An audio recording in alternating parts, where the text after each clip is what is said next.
Baik, Assalamualaikum warahmatullahi wabarakatuh. Kami dari kelompok 6, mata kuliah Sistem Informasi Manajemen akan mempresentasikan hasil kerja kami mengenai bahasan tentang telecommunication di internet and wireless.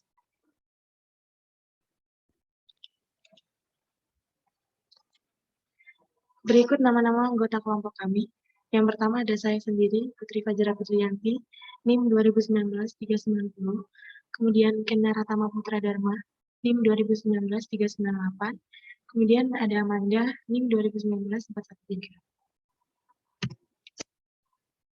Baik, yang pertama saya akan menjelaskan tentang telekomunikasi. Definisi dari telekomunikasi itu sendiri yaitu teknik pengiriman atau penyampaian informasi jarak jauh dari suatu tempat ke tempat lain. Informasi tersebut bisa berupa tulisan, suara, gambar, ataupun objek lainnya. Tren dalam telekomunikasi bisnis.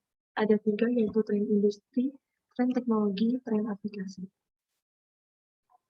Untuk tren industri sendiri merupakan pasar yang dimonopoli oleh pemerintah beralih ke pasar yang dipenghuni dengan pemasok yang bersaing ketat. Yang kedua, penawaran jasa telekomunikasi yang beragam mulai dari jasa telepon lokal dan global sampai saluran satelit telekomunikasi, kabel bergerak, TV kabel, jasa telepon seluler, dan akses internet. Kemudian pertumbuhan yang pesat dari internet dan World Wide Web menimbulkan berbagai produk, jasa, dan penyedia telekomunikasi. Kemudian perusahaan meningkatkan penggunaan internet dan web untuk kerjasama dan perdagangan secara elektronik. Tren yang kedua yaitu tren teknologi. Memiliki kegiatan sebagai berikut.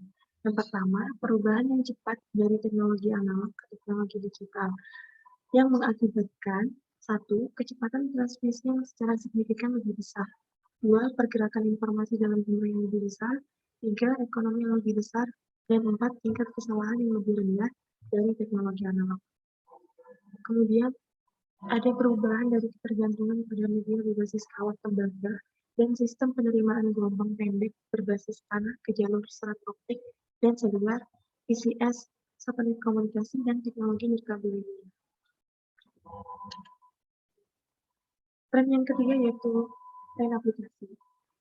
Saat ini jaringan telekomunikasi memainkan peran penting dan meluas dalam proses e-bisnis berbasis web, e-commerce, kerjasama perusahaan, dan aplikasi bisnis lainnya yang dapat mendukung tujuan strategis manajemen dan operasional, baik di perusahaan besar maupun di perusahaan kecil.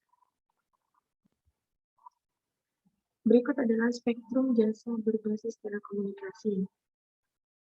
Nomor ini kami dapatkan atau kami ambil dari informasi dari Telekom Indonesia, di mana ada kategori hiburan. Spektrum jasa penuhnya yaitu berupa siaran TV, TV definisi tinggi, TV interaktif, permainan video interaktif, belanja melalui katalog video. Kemudian kategori transaksi informasi. Spektrum jasa penuhnya yaitu berupa belajar jarak jauh, jasa multimedia, jaringan gambar, jasa transaksi, akses internet, telecommuting, konferensi video, telepon bervideo, akses nirkabel, sistem akses nirkabel. Kemudian kategori komunikasi, spektrum jasa penuhnya berupa sistem PCS dan sebagainya. Selanjutnya, nilai bisnis jaringan telekomunikasi. Bisa dilihat dari gambar tabel di slide saat ini, bahwa terdapat kemampuan strategis, contoh bisnis dan nilai bisnis. Yang pertama, kemampuan strategi untuk mengatasi halangan di interface. Contoh bisnisnya menggunakan internet dan extranet untuk mengirim pesanan pelanggan dari tenaga penjual yang melakukan penilaian keputusan atau perusahaan dan proses pesanan dan pengendalian persediaan. Nilai bisnisnya menyediakan layanan pelanggan yang lebih baik dengan mengurangi penundaan dalam pembelian pesanan dan memperbaiki arus cash dengan mempercepat penyampaian pelanggan. Kemampuan strategis yang kedua yaitu mengatasi halangan waktu dengan menyediakan informasi ke lokasi yang jauh sejenak setelah pemerintah. Contoh e-bisnisnya yaitu otoritas kredit pada saat penjualan dengan menggunakan jaringan POS online atau POS online. Nilai bisnisnya, permintaan kredit dapat dilakukan dan dijawab dalam beberapa detik. Kemudian, kemampuan strategis yang ketiga yaitu mengatasi halangan biaya. Mengurangi biaya dari sarana komunikasi yang lebih tradisional. Contoh e-bisnisnya, konferensi video desktop antara perusahaan dengan mitra bisnisnya dengan menggunakan internet, intranet, dan extranet. Kemudian nilai bisnisnya yaitu mengurangi perjalanan bisnis yang mahal, memungkinkan pelanggan, pemasok, dan karyawan untuk bekerja sama, sehingga memperbaiki kualitas keputusan yang dicapai. Kemampuan strategis yang keempat yaitu mengatasi halangan struktural, di mana dengan mendukung keunggulan kompetitif. Contoh e-bisnisnya yaitu situs web atau e-commerce bisnis ke bisnis untuk transaksi dengan pemasok dan pelanggan dengan menggunakan internet dan extranet. Nilai bisnisnya, layanan yang cepat dan nyaman dapat mengunci pelanggan dan pemasok. Baik, selanjutnya, materi selanjutnya mengenai internet akan dijelaskan oleh teman saya. Selanjutnya ada internet. Definisi dari internet. Internet adalah jaringan global menggunakan standar universal untuk menghubungkan jutaan jaringan yang berbeda. Atau dengan kata lain, internet berasal dari kata internet working atau terhubung jaringan-jaringan terpisah yang masing-masing memiliki identitas sendiri menjadi jaringan saling terhubung. Next.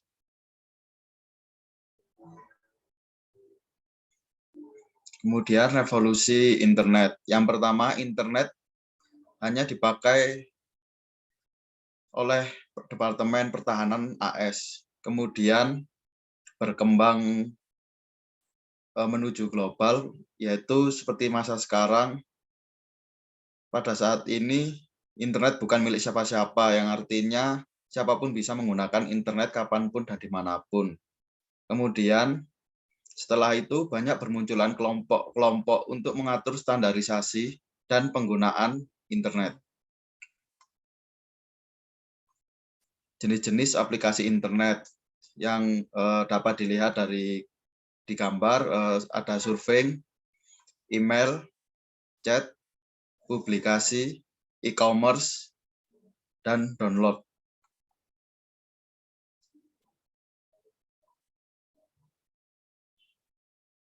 Kemudian nilai bisnis internet. Yang pertama, kantor pusat. Situs web memungkinkan pemasaran interaktif dan e-commerce serta kerjasama dengan pelanggan, prospek, dan mitra bisnis. Kemudian mitra bisnis. Untuk mitra bisnis, dapat menggunakan internet untuk email, transfer file, forum diskusi, dan akses extranet ke sumber daya internet. Untuk pelanggan dapat membeli produk dan jasa di situs web e-commerce dengan dukungan dan layanan yang interaktif. Untuk kantor yang jauh, internet dapat menghubungkan intranet dengan tempat karyawan yang jauh, dapat menghubungkan tim virtual untuk komunikasi interaktif, kerjasama, dan komputasi. Untuk pemasok, extranet untuk e-commerce memungkinkan pemasok untuk menilai persediaan, melengkapi barang, dan mengirimkan dokumen melalui EDI ke alamat internet.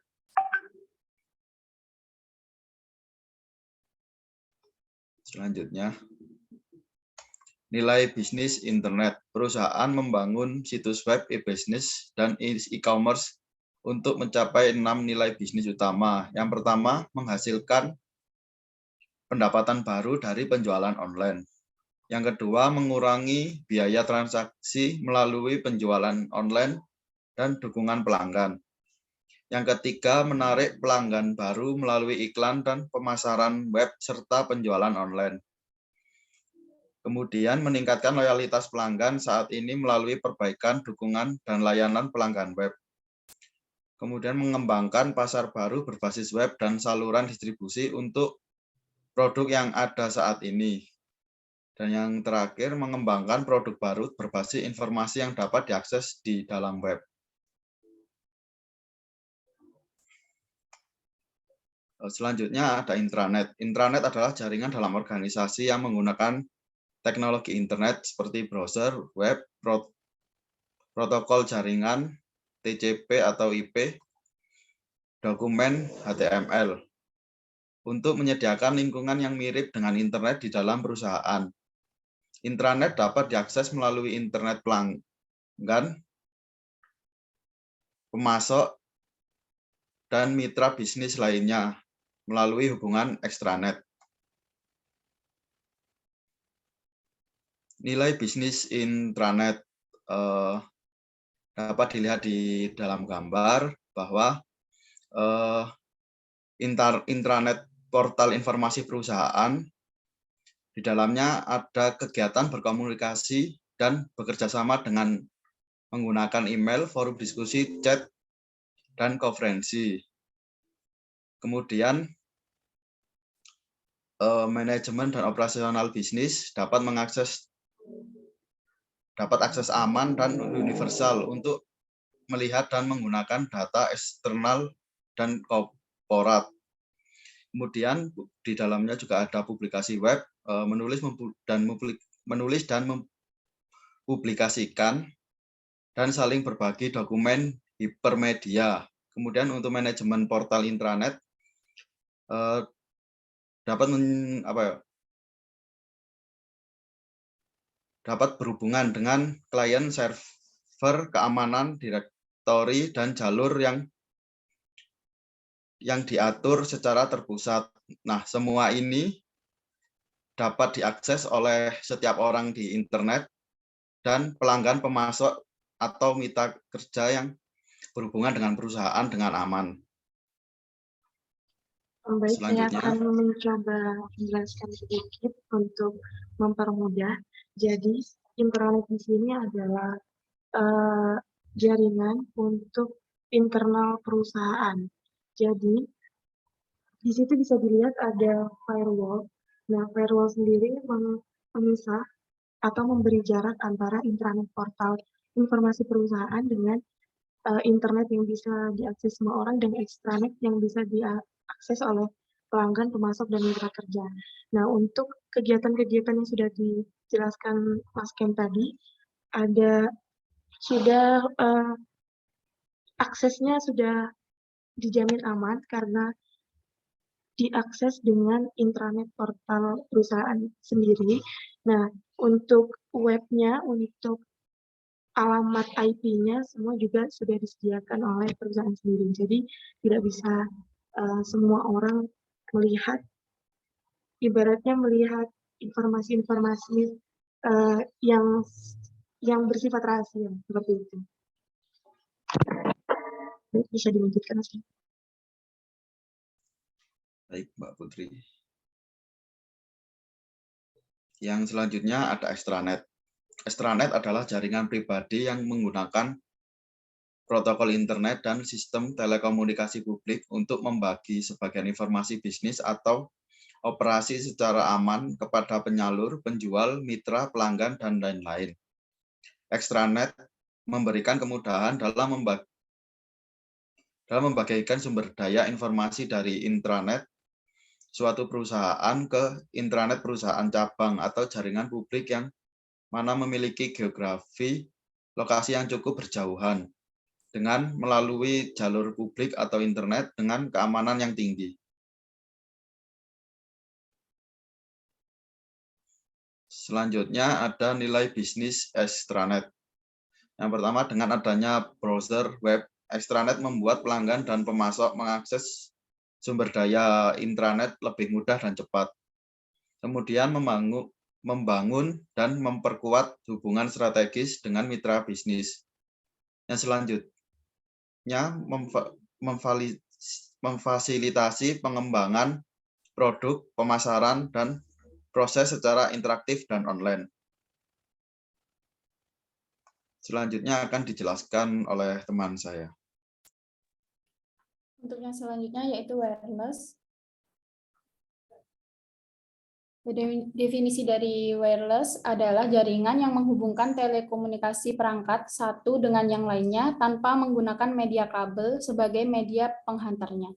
Sebagai gantinya, jaringan nirkabel yang digunakan adalah media transmisi untuk mengantarkan gelombang elektromagnetik. Next. Berikutnya yaitu model jaringan telekomunikasi. Jaringan telekomunikasi adalah susunan di mana pengirim mengirimkan pesan ke penerima melalui saluran yang terdiri atas suatu medium. Di sini ada komponen jaringan telekomunikasi. Yang pertama yaitu ada terminal yang di dalamnya seperti telepon dan berbagai terminal komputer. Kemudian komponen selanjutnya yaitu prosesor telekomunikasi, seperti modem, router, dan lain-lain. Kemudian komponen berikutnya saluran komunikasi, seperti reset line, frame relay, ISDN, dan lain-lain. Kemudian ada komputer yang seperti PC dan notebook. Dan untuk komponen yang terakhir yaitu software pengendalian telekomunikasi yang seperti software manajemen network, browser web, dan lain-lain. Next. Yang selanjutnya yaitu jenis-jenis jaringan telekomunikasi. Yang pertama ada wide area network yang merupakan jaringan komputer yang mencakup area yang besar, sebagai contoh yaitu jaringan komputer antar wilayah, kota, atau bahkan negara, atau dapat didefinisikan juga sebagai jaringan komputer yang membutuhkan router dan saluran komunikasi publik. Wide area network digunakan untuk menghubungkan jaringan area lokal yang satu dengan jaringan lokal yang lain, sehingga pengguna atau komputer di lokasi yang satu dapat berkomunikasi dengan pengguna dan komputer di lokasi yang lain. Untuk selanjutnya yaitu personal area network adalah merupakan sebuah jaringan yang dipakai untuk berkomunikasi jarak dekat antar perangkat pribadi. Jaringan ini melibatkan beberapa perangkat elektronik pribadi seperti smartphone dan lain-lainnya. Kemudian ada jaringan area lokal atau LAN yang dirancang untuk menghubungkan komputer pribadi dan perangkat digital lainnya dalam radius setengah mil atau 500 meter. LAN biasanya menghubungkan beberapa komputer di kantor kecil, semua komputer di satu gedung, atau semua komputer di beberapa gedung dalam jarak dekat. Yang selanjutnya yaitu Virtual Private Network adalah sebuah teknologi komunikasi yang memungkinkan untuk dapat terkoneksi ke jaringan publik dan menggunakannya untuk dapat bergabung dengan jaringan lokal. Dengan cara tersebut, maka akan kita dapatkan hak dan pengaturan yang sama seperti halnya berada dalam LAN itu sendiri, walaupun sebenarnya menggunakan jaringan milik publik. Yang selanjutnya yaitu klien atau server, yang merupakan konsep arsitektur perangkat lunak atau software yang menghubungkan dua objek berupa sistem klien dan sistem server yang saling berkomunikasi melalui jaringan komputer maupun satu komputer yang sama. Kemudian peer-to-peer adalah suatu model komunikasi dua arah antar pengguna PC melalui jaringan komputer atau internet tanpa melalui sebuah server. Dalam model ini, tiap pesertanya memiliki kapasitas yang sama dan tidak seorang pun dari peserta dapat memulai suatu sesi komunikasi tersendiri. Dan yang terakhir yaitu jaringan metropolitan. Teknologi ini mengizinkan koneksi dari berbagai jaringan dalam suatu area metropolitan seperti bangunan-bangunan yang berada dalam suatu kota, yang mana dapat menjadi alternatif atau cadangan untuk memasang kabel, tembaga, atau fiber. Next. Kemudian transmisi media telekomunikasi. Di sini ada yang pertama kabel berpasangan, kemudian kabel koaksial, dan kemudian kabel serat optik, selanjutnya gelombang mikro terestrial, kemudian satelit komunikasi, kemudian LAN nirkabel, dan yang terakhir web nirkabel. Next. Selanjutnya yaitu prosesor telekomunikasi. Yang pertama ada modem, adalah sebuah prosesor telekomunikasi yang menghubungkan sinyal digital ke analog dan sinyal analog ke digital. Yang selanjutnya yaitu ada multiplexer adalah yang selanjutnya ada multiplexer adalah prosesor telekomunikasi yang memungkinkan saluran komunikasi tunggal untuk melakukan transmisi data secara simultan dari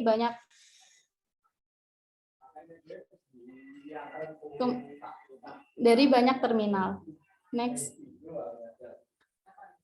Perangkat nirkabel. Perangkat nirkabel yang mendukung revolusi komunikasi nirkabel atau mobile dan komputasi yang meliputi pertama sistem seluler yang terdiri dari personal digital assistant, kemudian global system for mobile, kemudian kode division multiple access. Yang selanjutnya yaitu jaringan komputer dan internet wireless access yang terdiri dari Bluetooth, akses internet Wi-Fi dan wireless, dan yang terakhir ada WiMAX.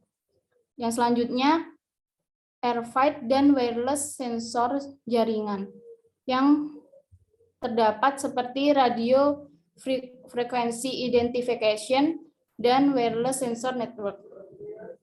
Next. Dampak pemanfaatan perangkat telekomunikasi, internet, dan jaringan nirkabel. Di sini ada dampak positif, yang pertama mempercepat arus informasi, kemudian yang kedua mempermudah akses terhadap informasi terbaru, kemudian adanya media sosial, kemudian membantu individu dalam mencari informasi, kemudian sebagai media hiburan, kemudian mempermudah komunikasi dengan individu lainnya yang jauh, kemudian memiliki banyak dampak positif dan dalam dunia pendidikan, selanjutnya sebagai lokasi untuk bisnis jual beli, dan yang terakhir membantu menyelesaikan masalah dengan mudah. Kemudian yaitu dampak negatifnya. Yang pertama, individu menjadi malas untuk bersosialisasi secara fisik, kemudian meningkatkan penipuan dan juga kejahatan cyber, kemudian ada cyberbullying, kemudian konten negatif yang berkembang pesat, selanjutnya fitnah dan juga pencemaran nama baik secara luas, selanjutnya menjauhkan yang dekat, selanjutnya mengabaikan tugas dan juga pekerjaan, lalu membuang-buang waktu untuk hal yang tidak berguna, dan yang terakhir menurunnya prestasi belajar dan juga kemampuan bekerja seseorang.